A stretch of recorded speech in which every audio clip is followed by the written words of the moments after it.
ready to begin, but not everybody's here. Well, did y'all get your book and read it? Oh, okay. Well, then I guess I'll still have to teach. Okie dokes. Well, let's see. I guess we had a few didn't want to hear this, or they were so busy rooting and cheering on their favorite football team that they couldn't get up this morning and come. But anyway, all the Sooner fans got to stay in town, didn't have to drive away, and TU fans may not have wanted to go. Do what? Oh, we're going to John Wesley to join in with everybody, all the other Sunday school classes. We're going to follow Adam Hamilton. Adam was here in Oklahoma for a while, and then he ended up at the United Methodist Church in Kansas City, Church of the Resurrection, and has grown that church unbelievably well, and has done very well. And so since he's doing well, they keep thinking, you must know what you're doing, so write a book about it. And so he's written a lot of books that are being used in the United Methodist Church. And then Wesley study is one of his more recent ones, and it's called Revival, Faith as Wesley Lived It. So David felt like it would be good for us to review that and do it all together, and hopefully get some insights and inspiration to help our church get some extra vitality. So this is let's see, a brand new resource. So anyway, Adam Hamilton is the one who wrote a brand new one, and he went to England and revisited some of the historic sites of Wesley's life and Methodism, and in order to get a feel. But he's a very exciting church in Kansas City, and experiencing a kind of revival there, and so he's drawing upon this. But Christianity and all mainline Christian denominations are experiencing decline in our country and in Europe, and even the Baptists are having trouble. And so anyway, so the problem is that it's not that most people choose to be atheists. They take polls, and there's a real high percentage of folks say they believe in God. But you may have heard this expression if you listen to interviews, like The Tonight Show and whatnot, where someone will say, "I'm spiritual, but not religious." Anybody heard that expression? And if I hear that, I kind of shout at the TV, "So what does that mean? What are you saying?" But anyway, we think what that means is in their belief system that there is a spirituality, and they may believe in God. They may be a deist. Back in colonial times, a lot of our leaders were deists. They believed in God, but they weren't so sure about this Christianity stuff. Thomas Jefferson had taken his Bible and he cut out all the things that he thought were superstitious ideas and just left the core, which basically was the teachings of Jesus about the right way to live and how to love and care for others. He thought that was what was most important. But the walking on the water and some of the miraculous healings, he wasn't so sure about all of that. But anyway, there are people today, I think what they're saying is their belief system doesn't need church. They can believe in God, and they don't need church, so they're not religious. But they're also saying, and unknowingly, they're saying that their belief system is static. It's not growing. It's not developing. It's not going anywhere. It's just, I'm spiritual. I have a belief. I believe there's a God, period. That's all I need. And when I was younger and in seminary and right out of seminary, there was a whole bunch of articles and talk about civil religion, which was a kind of religion that went along with the culture believing in God, and as long as there was prayer in school, and you had a prayer to start the football game, and you had a prayer at graduation, then we are a religious nation, and as long as I believe in God, and that, God is on our side in any war, and, that's all that matters. I don't need church. I don't need to go to church. I don't need to learn about the Bible. I don't need to read Genesis. I don't need to read the Gospels. And essentially that's saying my faith is static. It doesn't need to change or grow, or I don't need to learn anything. I'm spiritual. Anyway, Adam Hamilton and his book on a revival is not looking to the unchurched and trying to draw them back in like the old revival meetings and camp meetings and such in the past were focused on conversion. I remember in my early ministry when I went to Spencer, Oklahoma, there was a little, of course it was a little town, so it was a little ministerial alliance, and I, got invited and I went, and every other pastor there was in one of our evangelical traditions, a Baptist or Pentecostal holiness or one of those traditions, and they would talk about in the summertime, when I meet with them, they're having their revival. And they were, asking each other, well, how's your revival going? And the measure of whether it was successful or not successful was how many conversions have you gotten? How many people have you gotten to confess Jesus and be baptized and become a new Christian? Really, in the camp meeting times and a lot of places, revivals were really supposed to revive the faith that was already there, to re-inspire, re-energize folks who were already Christians, and to get them back on track if they had backslid or they had drifted away. The revival really was to revive the faith. It wasn't a conversion meeting. That's why it didn't have conversion meeting as the name. It was revival. So Hamilton and his book is trying to deal with the issue of reviving faith that's already there. And he is trying to revive that spirit and that enthusiasm of the faithful and the longtime Christians. So, since that's his project, David thought it would be good for us, because nearly everybody that is here is a longtime Christian, and we could use a dose of revival and enthusiasm. We kind of take things for granted, and if we get revived and enthused, maybe we'll be so enthused we'll invite a friend to church to come with us, and maybe and our friends at work.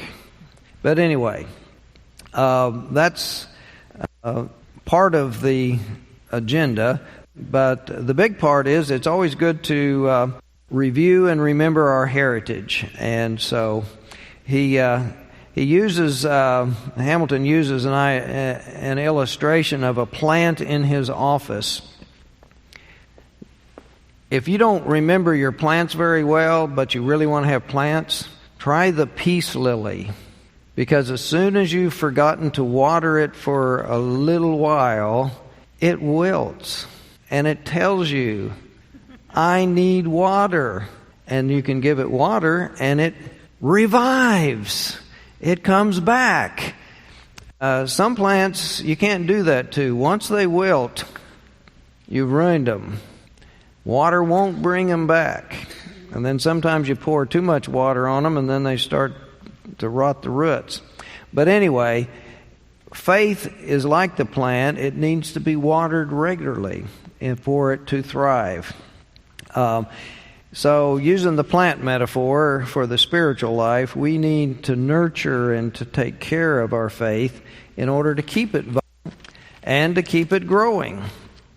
He also believes there must be something in our Methodist heritage, something from the beginning of Methodism, which can help us rekindle the fire of a passionate and vital faith. Because when Wesley was on the scene, Christianity had kind of lost its enthusiasm and its spirit, and he was at the right place at the right time to light that fire and start a great renewal and revival movement. And he wasn't trying to start a new religion, as you may remember or heard. He was just trying to bring renewal and revival to the Church of England, where he was a priest. So revisiting Wesley's life and times, Hamilton wanted to see what might be there that was like our times and what might be there in Wesley's theology and the things he did that might be helpful to us today. So this study has been produced and recommended by our General United Methodist Church through our annual conference. And as I said, David thought this would be good for us. So we're putting Genesis down as the Bible study, and we're going to do Genesis of Methodism, how Methodism began and came about. So, first of all, Hamilton thought it was important for us to know what was going on then, and so he reminds us of the ebb and flow and the ups and downs of the biblical stories in the Old Testament and the New Testament. And all of these times there were ebbs and flows of where the people of God were very faithful, and then other times they backslid, and we had troubles there. And we'll go through that as we continue to get back to the Bible, especially when we get to Judges. That's a classic example of they were faithful, they fell away, and then there had to be a new judge and bring the revival. But anyway, one of the problems in the biblical times is that the culture and the surrounding peoples and those influences tended to draw the children of Israel away from their faithfulness.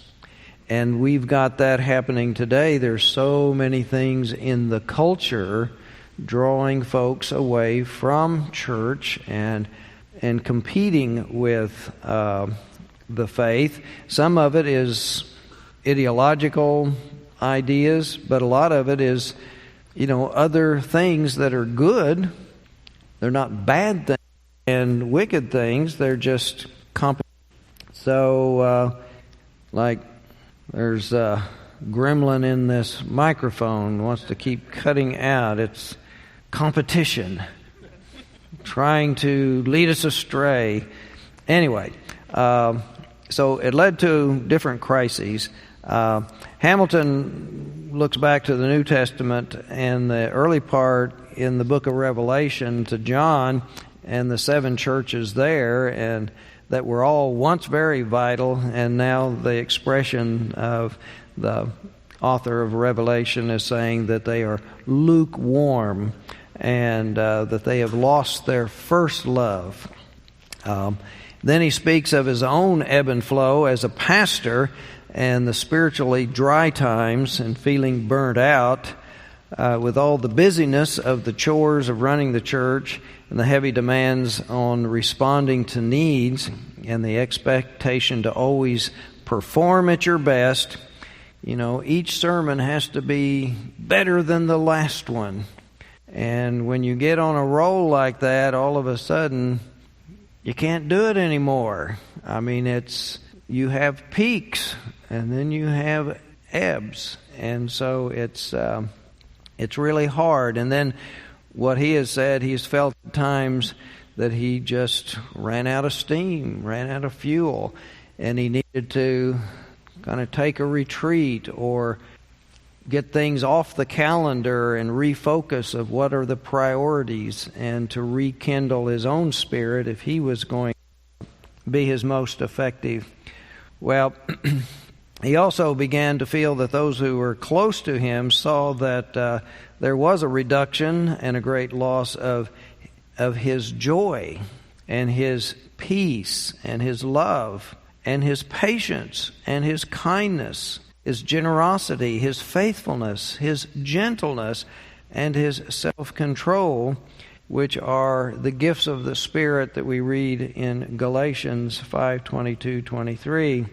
Now, one of the things that happens to Christian folks, and especially clergy sometimes, is called compassion fatigue. Anybody heard of compassion fatigue? No? Well, compassion fatigue is when you care and you have a kind, loving heart and your heart goes out to people, but when you have so many calls upon that compassion that you run out of compassion energy. One of those, and there are two ways, and right now I'm only remember one of them, but one of the compassion fatigues is you get mailings, you see advertisements of folks who are in need, and they try to appeal to your compassion so that you will take money and give it to them to help them overcome whatever it is. And so many come to us, and especially Christmas time, people try to use Christmas time as the time to really push their appeals. And so often one gets so many of them that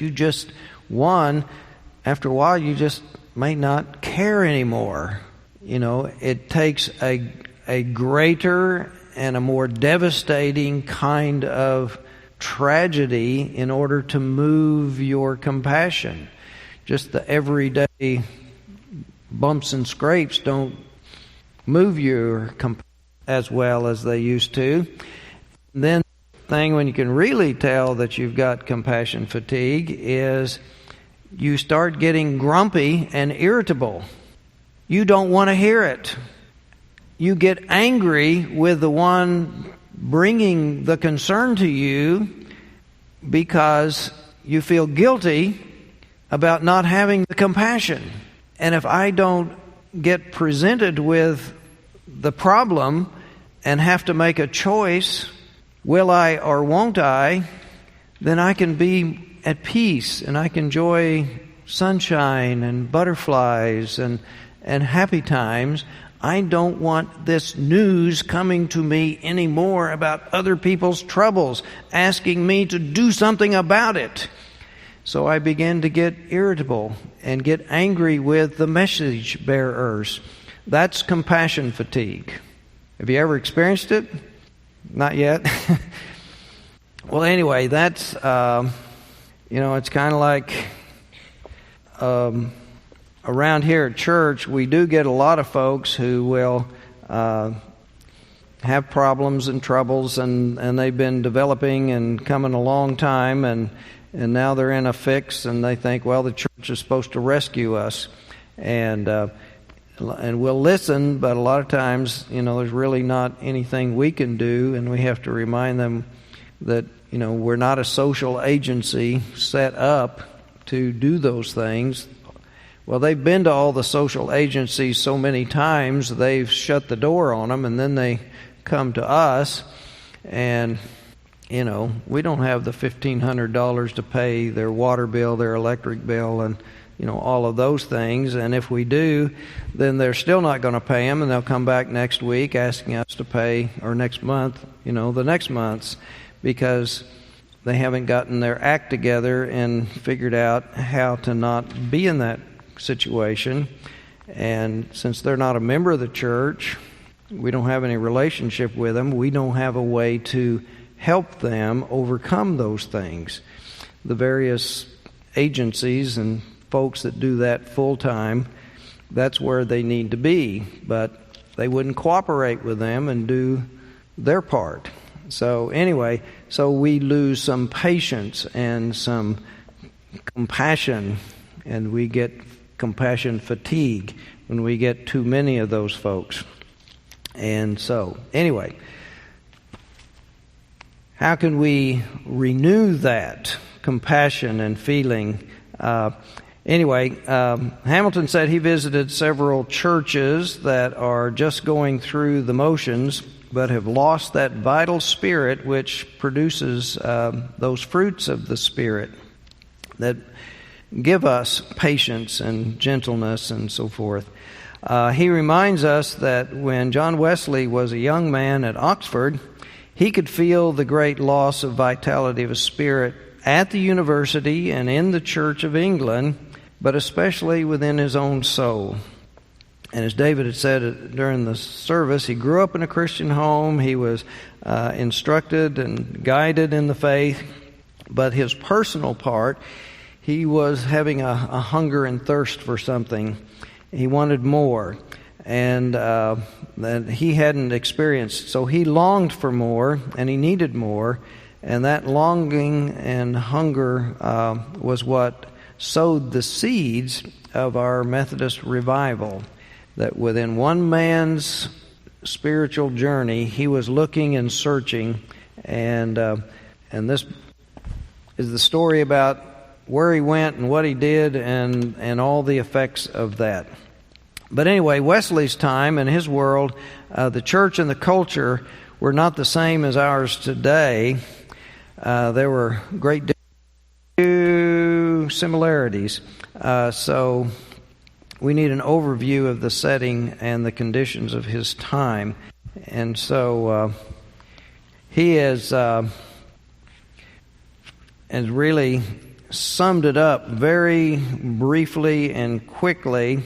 And so rather than my trying to paraphrase it, I'm just going to share with you a couple of pages of that history of the Protestant movement and all that was going on, and then what it was when Wesley came on the scene. So he says, to understand Wesley's thoughts and beliefs, we need to know something of the world in which he was born, the world that shaped the Methodist movement. So going back 200 years before Wesley's birth, Europe had been in the throes of religious conflict. Anybody heard of Martin Luther? Okay, in 1517 was when Martin Luther nailed his 95 theses to the door of the Castle Church at Wittenberg, Germany. Now, those were not protests. It wasn't like a declaration of independence. He just saw a lot of things, and actually Luther was asking for some holy conversations.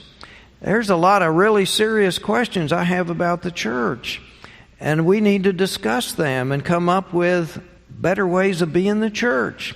Well, that got him in big trouble, because you don't question and you don't challenge the authority of the church. So, and the church then was the Roman Catholic Church, and so there were a lot of things, and one of the big ones was the indulgences that were being sold. You all know what indulgences were? Anybody not? Everybody knows. Okay. Maybe you didn't know all the indulgences. Part of the Catholic tradition was go to Mass or go to hell, which means that you have to go to communion every week, but before you can go to communion every week, you have to go to confession and to confess your sins. Now, the Catholic Church needed money, and there were some wealthy folks who, if they were wanting to do certain things, they could get their sins forgiven for a price before they committed them. And it really wasn't supposed to be that way, but it started off in a way that was just bending the rules a little, and then they just kind of got way out of control because it was so lucrative for the church. And you can remember back through the Middle Ages, the primogeniture thing, that the firstborn son inherits the power and the property. Second sons don't get anything. But Daddy loves second son, so he buys him a position in the church. Well, second son is not religious, but because somebody already in the church wanted to grow the property and wealth of the church, because then they got to control it and live in luxury, then they welcomed that. So there were a lot of people in the church leadership that weren't religious folks, so their lifestyle and their decisions were not very religious, and so it created a lot of problems, and that's what Luther was protesting. But anyway, in England, the more immediate source of the conflict was a desire by King Henry VIII to produce a male heir, and he wanted to annul his marriage again and again, and the Pope was saying, no, you cannot do that. This is too public. It would be too big a violation. And so he said, well, the heck with you. I'll just separate from Rome and make the Church of England independent, and I'll be the head of the church. And so I can grant myself the annulment. So that was a big thing in England that happened, but it wasn't on spiritual or religious grounds. That was a political issue and a political break. But by that time, in order to do that, Henry in 1536 had passed an act to disband all of the monasteries and convents. And then he was claiming their wealth for the Church of England and taking away from Rome. And then Henry's Church of England was no longer tied to Rome, and practice remained really very Catholic. It was political rather than spiritual. But then after Henry's death, his son Edward VI and Edward's advisors led the church toward a closer alignment with the mainstream Protestantism, so they started breaking with some of the liturgical and church order practices. And then this was a big shift for the Church of England. Then Edward dies before his 16th birthday, and then after some palace intrigue, his half-sister Mary I came to the throne. But Mary was a staunch Roman Catholic, and so she restored the Church of England to its Catholic doctrine and its practice and the Pope's authority.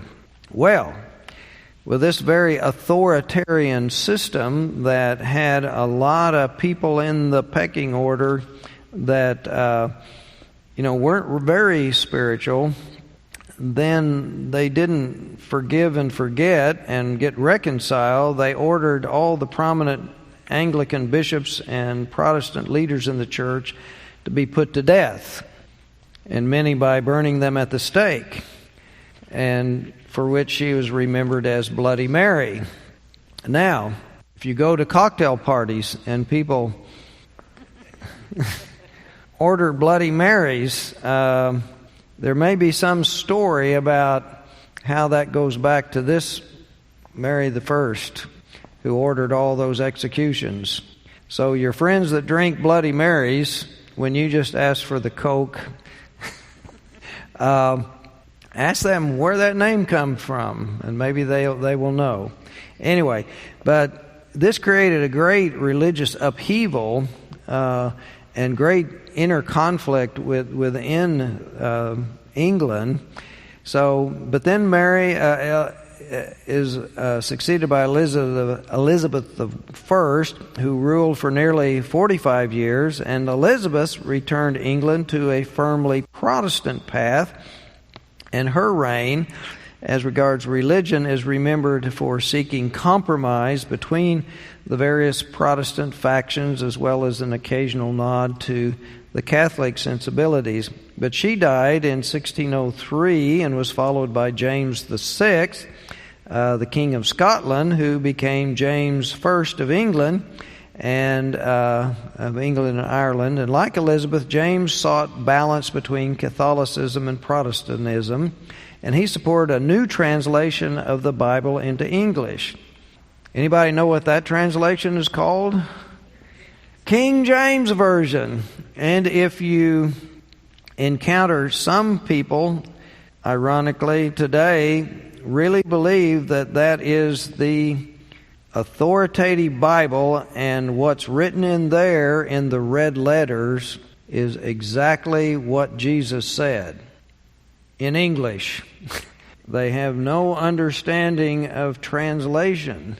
That is the Word of God, and you have to believe it literally. And anyway, but we understand differently.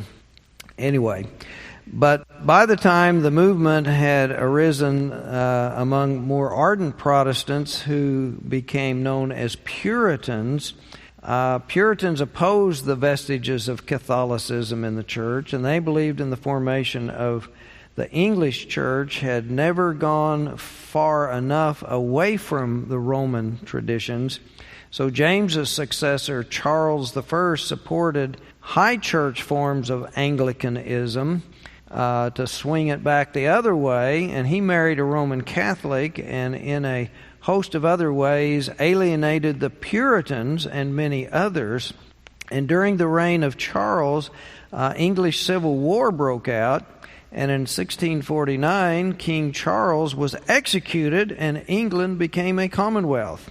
I mean, we think we've got a lot of hostility and conflict and stalemate in our government. They really did. I mean, it became violent. But anyway, more religious upheaval followed as the Puritans and their leader, Oliver Cromwell, enforced a strong aversion to anything Catholic. And with Cromwell's death in 1658, England had enough of this radical Puritanism, and Charles II, son of Charles I, was welcomed back as King of England they'd gotten rid of the king, had a commonwealth, but then they didn't like that, so they brought the king back. And it became known as the Restoration. And by 1662, the Church of England was restored with a Book of Common Prayer, articles of religion, bishops, and other practices coming back closer to the Roman Catholic style and liturgy and church order. Church order is often called polity. As the name in church language, that's our polity. If one wants to be ordained a United Methodist minister, one needs to have taken Methodist history and polity in seminary or correspondence or something. We need that understanding of church order, church organization, why we are organized, why we follow the rules we do. They all have a reason and a purpose. But anyway, they came back to that in 1662. But as a part of the Restoration, pastors were required to submit to an act of uniformity, which meant okay, we're all going to get together on this. Now, the reason we have put Genesis on hold and are studying this book is an act of uniformity. We're going to do what all the other classes are doing in order to cooperate and to show our unity. So, we are complying. They were, but if they didn't, they were forced out of their churches, forbidden from traveling within 5 miles of their former churches, and prevented from teaching in the schools. Ever heard the expression insubordination or being insubordinate? If you're in the military and you're insubordinate, you do not follow the commands of your commanding officer, what happens to you? Do you have to go sit in the timeout chair? You go to the stockade, and in times of war, sometimes you're executed on the battlefield for mutiny or insurrection. It's a serious issue. So those who would not conform lost their jobs. And that happens in business and corporations too. If you're insubordinate, it will cost you your job. But even after the Restoration, conflict between the Church of England and its dissenters, the Puritans, and later the Calvinists, continued, lasting into the 18th century. Because of this 200-year period of religious upheaval, many among the English people had grown weary of religion. That weary of religion and the hostility and the infighting is, as I've grown up, there's been a lot of young people that I've talked to who were young like me when I talked to them, and then younger than me along the years, that hadn't rejected God or Jesus, but had rejected the church because the church they grew up in, there was so much bitterness and infighting, they decided, if that's what church means, I don't want any part of it. And that's happened a lot of places, and that's why a lot of folks who would make wonderful church folks aren't church folks, because they saw the behavior of the grown-ups in the church where they were growing up was unchristian, and they thought, well, church must make people unchristian in their behavior. So they didn't want that. That's why we need to be nice to each other at church and get along and not be gossipy and backstabbing and all that kind of stuff. Love one another so that we set the good example for our kids, and they won't have that excuse. They'll have other excuses, but they won't have that excuse for not coming to church regularly. Anyway, the Enlightenment, a movement in which reason and scientific rationalism raised questions of religious traditions and beliefs, was further eroding religious fervor, particularly in the universities. The waning of religious sentiment and the rise of Enlightenment philosophies provided a perfect seedbed for the 18th century revival in which Wesley would play a prominent part. So, anyway, I guess I did ad-lib a little bit on his story, but those were the dynamics going on leading up to Wesley coming on the scene, and he was one who was born in 1707, I think, 1703. But anyway, this was also a time of high illiteracy. Books and papers weren't abundant like they are today. The King James Bible was available, but not everybody could read. And they didn't encourage girls to learn to read. They had their domestic chores, and since there weren't a whole lot of books, they didn't need to read cookbooks. They learned from experience. But anyway, there was lots of child labor laws. As the Industrial Revolution was beginning, they were having children working who had small hands, who could, get into small places. Little children were the chimney sweeps that cleaned out the chimneys, and I mean, it was dangerous work. Besides breathing all of that stuff, then sometimes they'd get stuck. And how do you get them out? I don't want to tear down my chimney. Anyway, all of this was happening at that time, and Wesley's training at home was a tremendous advantage for him to get into the college and the academy and the intellectual development that he had. And of course, there wasn't TV and there weren't computer games, and so he had lots of time to read and be well read and a very thoughtful person. So when he was born, June 17th, 1703, in Epworth, England, at that time his father was an Anglican priest, and that means he was a minister in the Church of England. He was serving St. Andrew's Church in Epworth, in the little town of Epworth. Now, they called the priest then the rector, and the parsonage was the rectory, and the location was about 150 miles north of London and about 130 miles south of the Scottish border.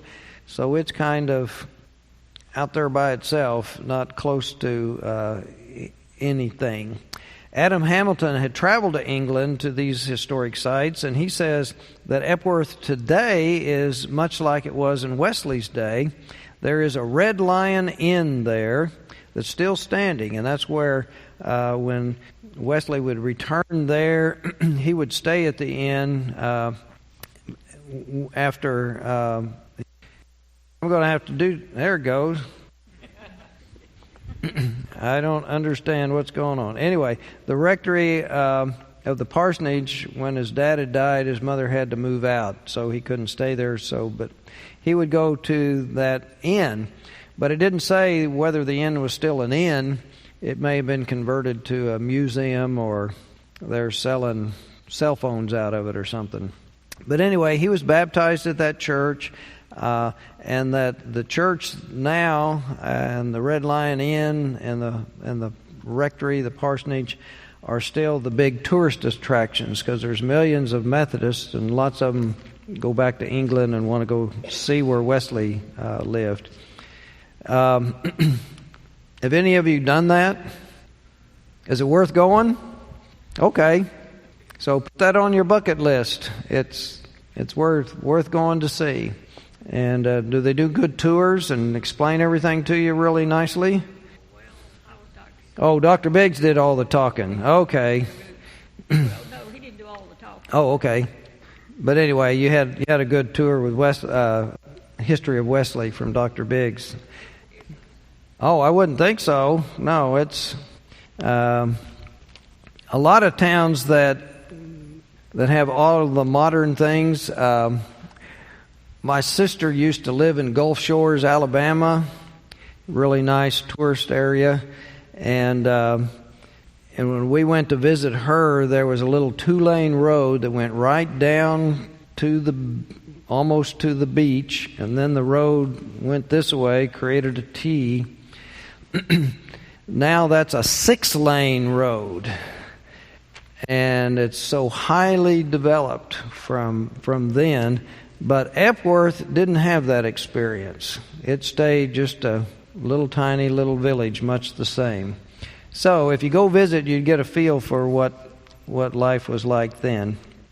Anyway, see where the reason they were there was that his father was serving that church, and he served it for nearly 40 years. Once he got there, he didn't go anywhere else. He served that church for 40 years. But Hamilton says that the history of the church goes back to the 1100s, when the earliest part of the church was built. So it was, of course, at that time it would have been Roman Church, Roman Catholic. And so John and his younger siblings were all baptized in that church, and they received their first communion in that church and John at 8 years old. Now, I'll take a little sideline here too. In a highly liturgical tradition from the Catholic Church and the Anglican Church, as it swung back and forth, and some Lutheran traditions as well, First Communion is a very big deal. In one's spiritual journey in church life, it would be something like our Confirmation Sunday. And you will need to remember that the Anglican Church did have this Catholic heritage, but a part of that was that when one was growing up in the church, that you were in church every Sunday and you were not allowed to go to communion yet because of the confessional. That before you were allowed to go to communion, you had to have gone to confession first, to confess your sins so that you would be right with God and receive the elements in the right way. So until you are at an age of understanding, that you hear a lot of people excuse children and they just say, well, they didn't know any better. Well, that means they weren't at an age of understanding right and wrong and what's acceptable and unacceptable and appropriate and inappropriate.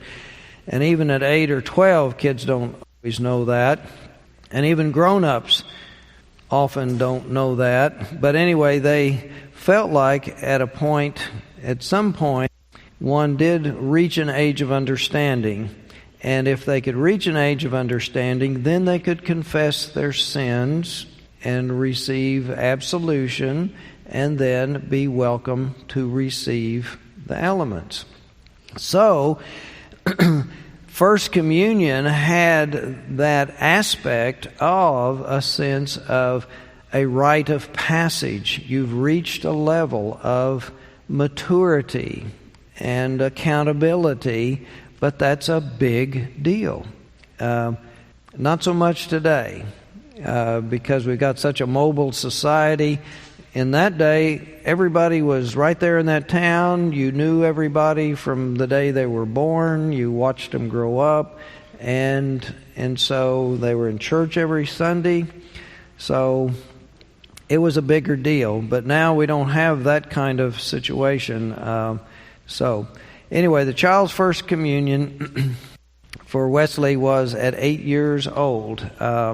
And so he had been raised in their home. They didn't have public schools, so he was homeschooled as it was, and his moral and spiritual guidance came not only from his dad's sermons every Sunday, but his mother's teaching, and that would have been a greater part of his spiritual development. And Hamilton researched this and led him to describe Susanna, his mother, as a beautiful, intelligent daughter of a popular Puritan minister. Her father had insisted that she receive a classical education, so that having received a classical education herself, that was a rarity. But when she was raising her children, she too insisted that her daughters learn to read and write and to pursue their own education. But he doesn't give us a backstory of how Samuel and Susanna met and what their courtship was like, or anything much about what they did before they got to Epworth. But anyway, I checked some other resources, and they didn't give the backstory either, but they did say that both Susanna and Samuel had come to the Church of England as converts from Puritanism, and that nonconformist branch that would not conform to the Book of Common Prayer and the order of the Anglican Church. So they stayed of the Anglican Church. But both Samuel and Susanna liked the Anglican way, the church order, and the liturgy of the church. So they didn't conform to their parents' understanding of the faith, and they came back to the Church of England. So, and we're not hostile to Catholic theology so much, but what often happens, and it seems to have happened with them as well, so often converts to a religion, whether a totally different religion or a different denomination within Christendom, converts tend to be much stronger because they have struggled with the decision to make the change. They've had to weigh where they would be more comfortable, or they have had to deal with something that they couldn't accept. They thought, that just can't be right. And so they struggled with that and then found a place that they would be more comfortable in the theology or the worship style or church order, the way things were done. For example, some churches still do not accept females to be leaders. They will not ordain females to be clergy. And so if someone has a very egalitarian viewpoint and understands that there should be no logical reason not to have female leadership in the church, and then they look at the Scriptures and see there's no scriptural justification for that blanket position, then they say, I can't stay in this tradition.